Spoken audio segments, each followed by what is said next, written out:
How you guys doing today? Good. You good? How are you? I'm good. It's Friday, right? Yes. Okay. So, all right. So we're now into the chapter 11. It's the last chapter this semester. I think I can finish this one by this coming Monday lecture. So we can have I think at least 3 review sessions for the final. But just one thing I wanna tell you is.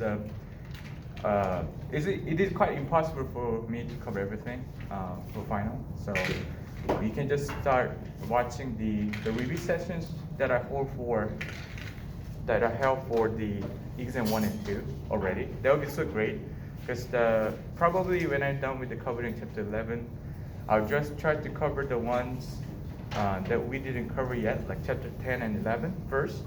And then if you have some time, we'll go over the other chapters as well.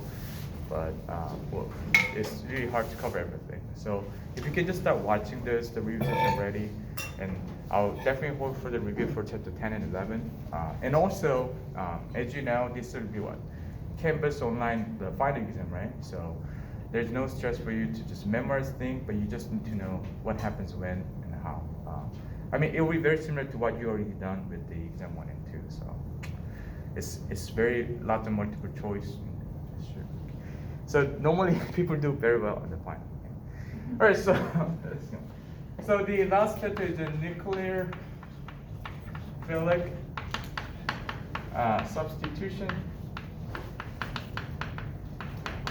and elimination.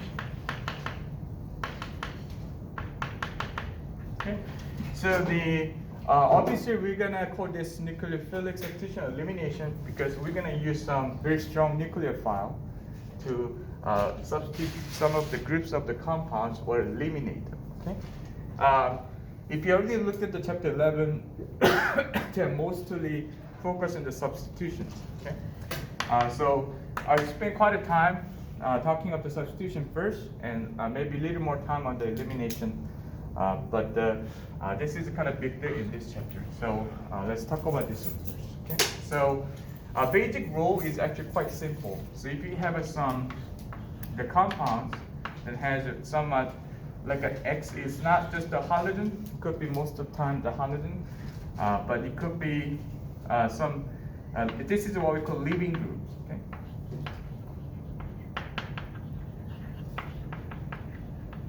Okay. We call this a leaving group because this is the one that will leave the compounds when they will substitute the other ones. Okay, so obviously the one that substituting the leaving group will be the nucleophile. So this is an NU nucleophile, and most of the time they're negatively charged. Okay, so when they do this one, they're going to bond to your compounds, and that makes this group to leave. Okay? So let it down this one. So eventually this one, right? When they bond to, it goes there. So there goes. Go. So normally this leaving group is very electronegative. So they will take the electron with them. So they will become negatively charged after they leave. Okay.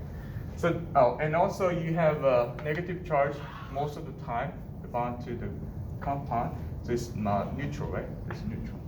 So this is the basic form of the substitution in chapter 11. Okay. Makes sense, right? Okay. So I'll give you one example here. Let's try to do one.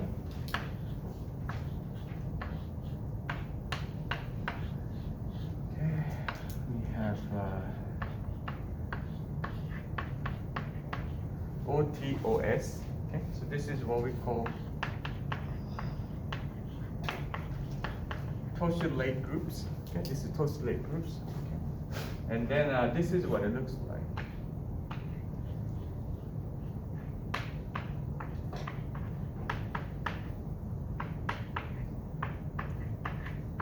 Okay, so this is a this is a para-toluene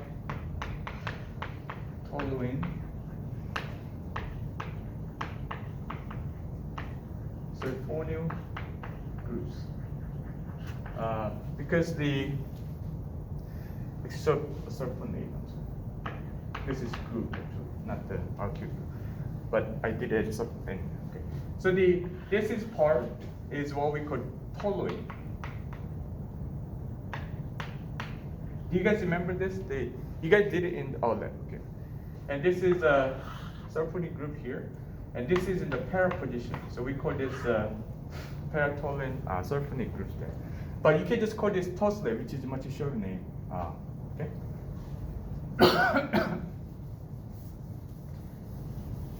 Later I'm gonna tell you, but we're using this one because this is really strong, really good leaving groups.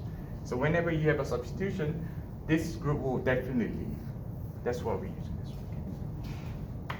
And then let's try to treat it this one with some carbonate, carboxylate. Okay, so if you look at this one over here, this oxygen over here, right? Okay, it has 3 lone pair and this single bond.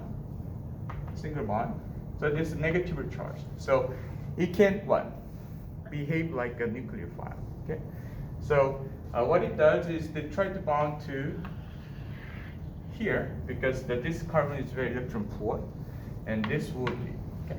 So, but surprisingly, when they do this one, what happens to this one is this one. Just copy the same thing.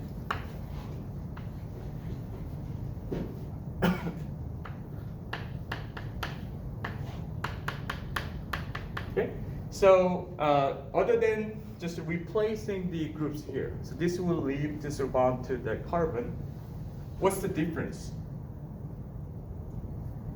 So this is substitute the groups over here, right? Tosylate group to the carboxylate group here. What's the difference beside that one? Okay. So you see this you see the stereochemistry on this one, right? What different groups over here? Oh. Yeah, perfect. Yes, you got it. So now your hydrogen were here. Okay, it's this way, and now this one is on the back, but it substitutes the groups, but now it's on the front now. Okay, so it shows the inversion of your stereochemistry. Okay, so they changed the position of the groups, the original like leaving groups, or in the back now, but they substituted the carboxylate groups, but now it's on the front. Okay, so the chemist was like kind of confused. Why is it happening this way? Okay, so this is the kind of a reason why we're doing this one in chapter. Make sense, right? Okay.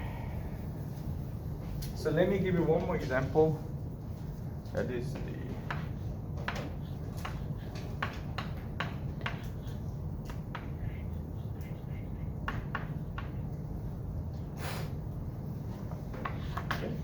So if you do this one, this is the sodium cyanide. This is nitro groups here, so sodium cyanide groups. So when this break apart as an ion, this is what they do. Okay, this is what they do. So obviously, what do you think will happen? Okay, so this bromo group is also good leaving group. This is also good leaving group, and this is also what? Halogen, right? So the bromine is electronegative. So this carbon will be what? Very electron poor, right? So then, if you think about this one, this can be what? The one with the negative charge. Okay, so this will be also your nucleophile. Makes sense, right? Okay. So that bonds to here, okay. and then this will leave. So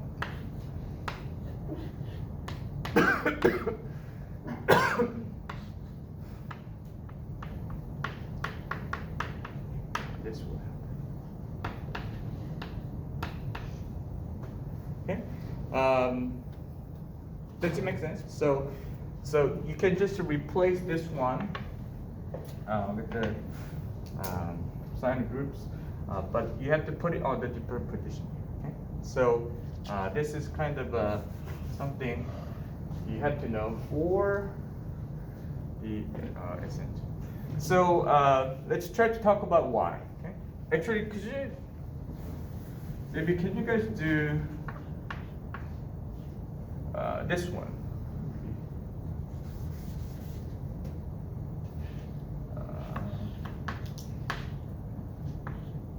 This no,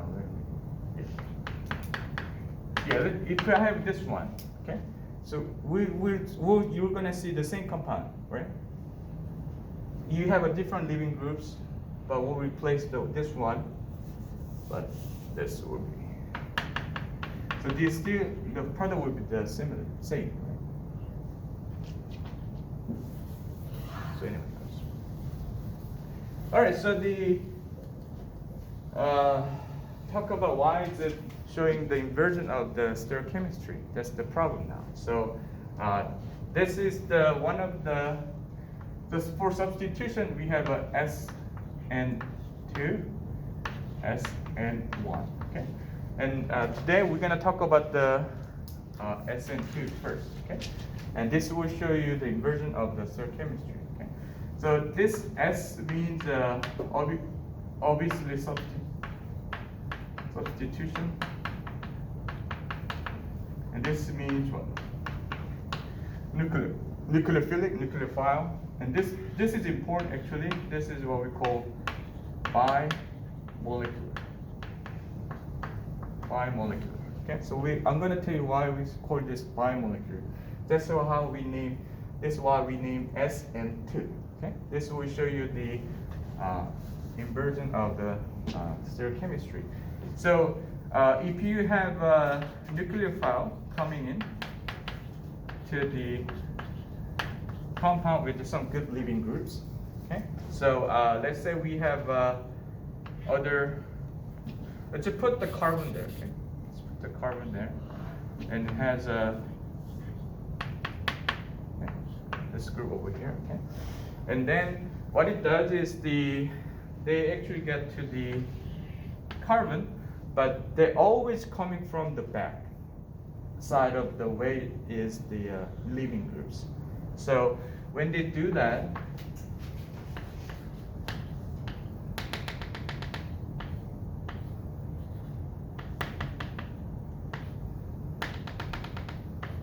they form certain type of a transition state.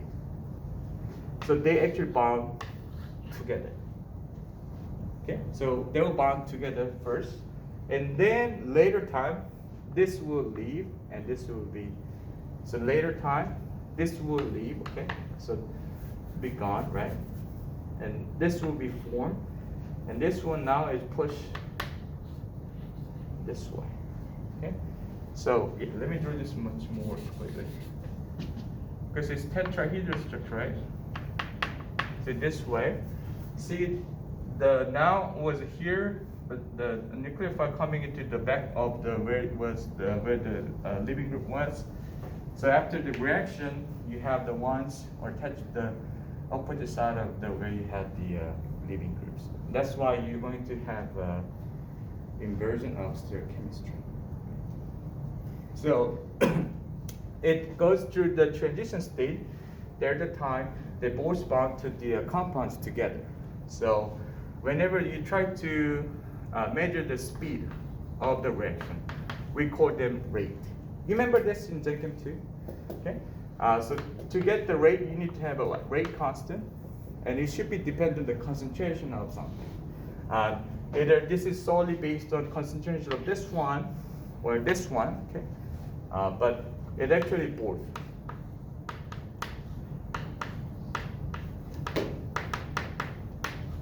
So the concentration of these two are important for determining how fast this reaction will be.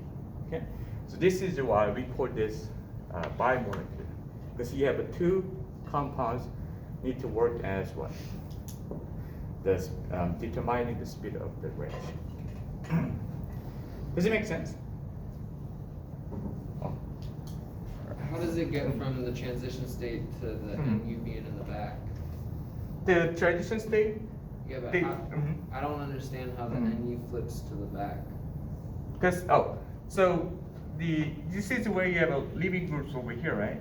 So to nucleophile to approach, this is they can just, so if you have groups over here, right? And then this is about to leave, okay? But when they coming into the same position, they cannot leave. So the best way to do it is on the back. Because if this one try to leave, but you're coming into this side, there will be space problem right there. So the best way to do it is try to push to the back. So then it pushes, so when it's formed the transition state, those 3 bonds on the plane, same plane. So they can have a no spacing problem. And when they leave, they kind of tilt it on this side more. So they doesn't push.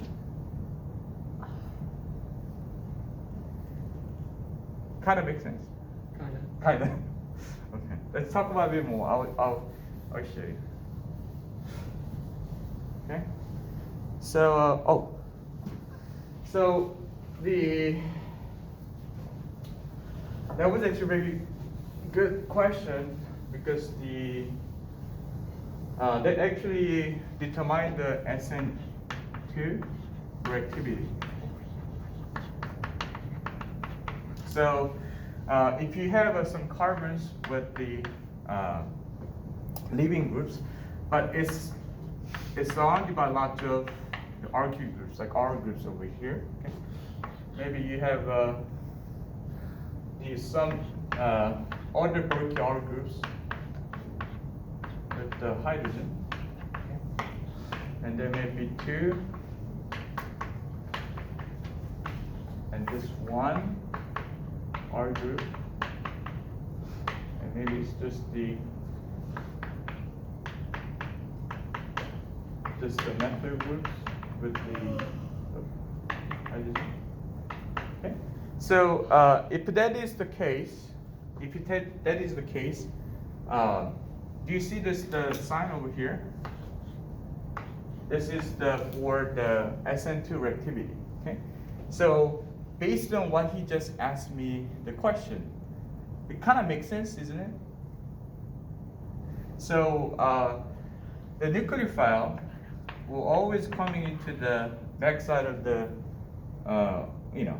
the opposite side of the where you had living groups. But to do that, if it's the Berkey on the opposite side, it's harder for them to approach to it, the carbon. So the reactivity for SN2 will be lower. But if you look at the methyl, like a halide or some compounds there, it's only 3 hydrogens there. So spacing wise, it's very easy for the nucleophile to approach on the back. So this also you can think about it. There should be higher SN2 reactivity if you have a less Berkey group on the carbon where you have leaving groups, because they always need to approach from the back. So if there's not much things on the carbon, it's easier for the nucleophile to come to that backside of the compounds, and the direction will be even more reactive. Make sense, right? That's a very good question. Okay, so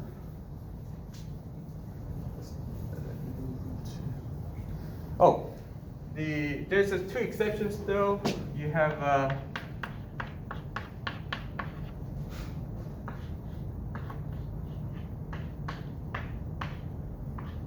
over here. Nucleophile cannot substitute the ones in the vinylic position. Vinylic carbon, we can say, or you can say vinylic halide or anything. Vinylic position of carbon that we have living groups, they cannot do SN2, and also neither for the, this is what we call aromatic. You're gonna actually get that in Olga 2.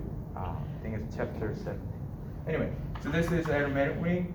So this is what we call aryl compound. They can also do the substitute on the carbon in this the aromatic position on the with the leaving groups. So this is 2 exceptions though.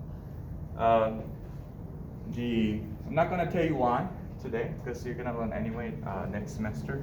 What But does the first one say? vinylic, VI and YL. I see. And then it says cash. Carbon. Carbon. Yeah.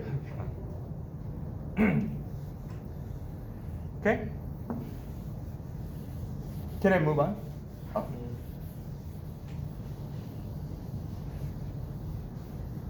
Okay.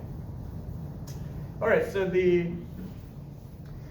yeah, okay. So maybe can you guys try this one maybe? Based on what you.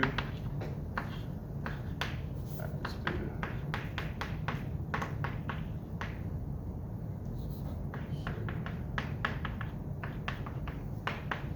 Maybe can you guys try this one real quick?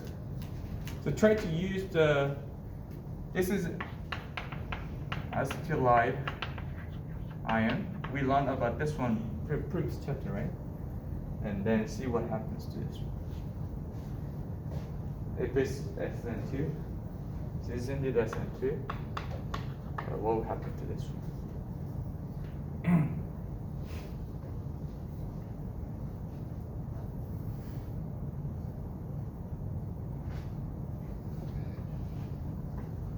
So the carbon cation, is that the one that binds? Oh, that's carbon. Yeah. That's It's, the one that. oh, okay. It's a negative charge. Yeah, but that's the binding site. That's the carbon that binds. Hmm? Is that the carbon that attaches to the other carbon? This one? Yeah, the negative one. That's the one that attaches, right? Or is it, which side does it attach from? Yeah. I mean, that's what I just been telling you today. It's just the best. Just making sure. The best. It's on the bad way. So yeah, what happened this one? This will go to here or here. If it's 1 and 2, it will be 1. Perfect, right? Because they're going. This is where you have living groups. Okay, so the back is here. So this will just go to this one, and this will leave. Okay. So if you do that.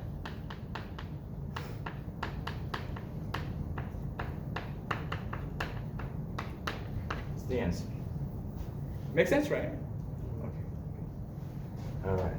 It's a bit tricky, but if you got the trick, it's a very easy game. Okay. All right. So here's a couple of things you can remember. This is you need to have. So first of all, you need to have a strong nucleophile, right? Okay, so you can actually compare that with the somewhat basic city. Okay, so if you think about the hydroxide anion, okay, which is really, really basic, right? Because that's the parameter of the basicity of the solution, right? And then you can think about some other carboxylate ions, which is a weakly basic, like conjugate base form of the weak, right? So then also you can have some water. Do you guys remember water can sometimes be able like base, like a really, really weak base, right? Sometimes they can also behave like a weak acid as well, meaning they're really, really, really, really weak base and really, really, really, really weak acid for sure, right? So, but this is somewhat okay, but this is very strong base. If you can, it's not always the same, but if you look at the basicity of the compounds as a nucleophile, if it's a stronger base, you can almost certainly assume that it's stronger nucleophile. Only difference is the basicity depends on what? when the nucleophile attached to hydrogen, which is actually hydrogen cation, proton. So that's how you can say the nucleophilicity, basicity roughly goes well together. Okay? This is the first thing you can think about whenever you construct the SN2 reactions, because you need to have a strong nucleophile. If you can find some strong base nucleophile, you can have most certainly get this reaction successfully. Later, whenever I talked about the SN2 and elimination, you'll be more confused. Just ready for that one. But this is the first one we can. So I'll confuse you later, but just for now, remember this. Okay. So the second one I want you to remember is the, generally speaking, not always, generally speaking. Generally speaking, in the periodic table, when you go down in column, same column, the nucleophilicity or the reactivity goes higher. Okay? So you're gonna have a stronger nucleophile when you go down in the column. So relatively speaking. So for example, if you have this one, these two, you can assume that this will be more reactive nucleophile than hydroxide anion. Because if you look at the periodic table, sulfur is the lower in column than oxygen there. And also if you think about the halogen group 7, right? You can do chlorine, bromine, iron here. So if it's bigger in size, if it's the down in the column, it also shows the stronger nucleophilicity, or it can say stronger, like in higher reactivity. So the basic principle is this one. Whenever you have electrons in the atoms, so whenever they go through the reaction, which electron will be used the most? The first. The one on the most outer shell, right? You guys know that, right? They're not going to use it in the inner because they're going to break the structure. So if they're going to use the most electrons in the most outer shell, but if it's bigger, like an iodine that's bigger than chlorine over there, then the electrons in the most outer shell will be much far away from the nucleus, right? So think about it. Nucleus is a positive charge. Your electron to use is a negative charge. But if it's far away from there, it's easy for them to use, we can say. And then reactivity will go higher. Because if that is electron strongly bound to the nucleus, you can easily use that electron to the reactions. Because it's strongly held by the nucleus, it's close proximity. That is the second rule. Okay? Does it make sense? Oh, okay. Oh, you guys can read this. Okay, the third rule. What's the third rule? Oh yeah. Oh, it's very easy one actually. So the third one is this one. So I told you most of the time your nucleophile is negative charge, but you can have some neutral. Can say just do it here. Neutral nucleophile is possible. Yes. It's just simply much weaker than the negative charge. It's simply what? Whenever you have a strong nucleophile, the first condition you need to have for this one is what? You have to have that very electron density rich, right? So obviously, when it's negatively charged, meaning what? It has more numbers of electrons than they need to have. Okay, so they are more willing to donate electron to the very electron poor region. So that will make this one stronger than the neutral one. So, but even though they have a neutral nucleophile, as long as they have some lone pair available on them, they can use it, but not as strongly as this negative charge one would. Okay? So this is third rule. But they can do. Those ones sometimes can be used, but not so strong. So it's better. All right. So the last one is here.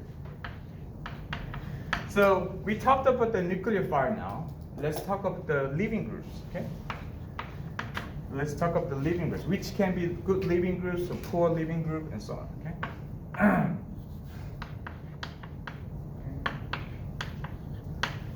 double check the fluorine, iodine. Okay, so remember I told you I'm gonna talk about this one again. This is the almost best living groups, almost best living groups over here. And then this is order of the living group reactivity. So if you go from the left to the right, that means it's going to be better living groups, better and better and better. So this will be really, really poor living groups. Some are okay. This is the best ones available for the compound. That means if that compound that has a tosylate groups, iodo groups, bromo groups, they will definitely want to go through the SN2 reactions whenever you have a somewhat good nucleophile there. Okay? But if you have some alcohol, like some compounds with the hydroxy group, no, not gonna do it or something. So because it's poor living groups. Even though you have a strong nucleophile, it may not work because it's very poor living groups. Okay.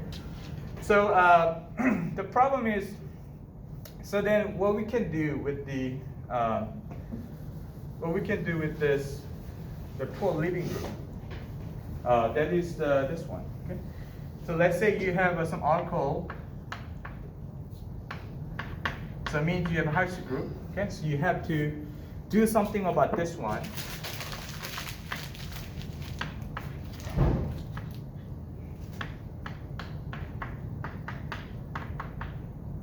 Okay, and then you can treat it with the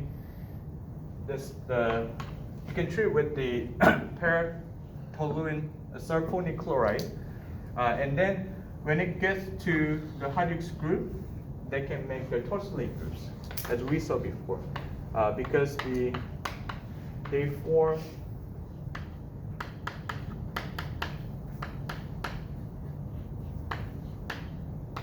this one. Okay, so then this will become now better, which we saw before. It's really good living groups, and then you can treat it with the strong nucleophile. Then it will replace it. So this is like a preparation for your compounds to remove, like substituting the hydroxy group to the other nucleophile groups. Okay.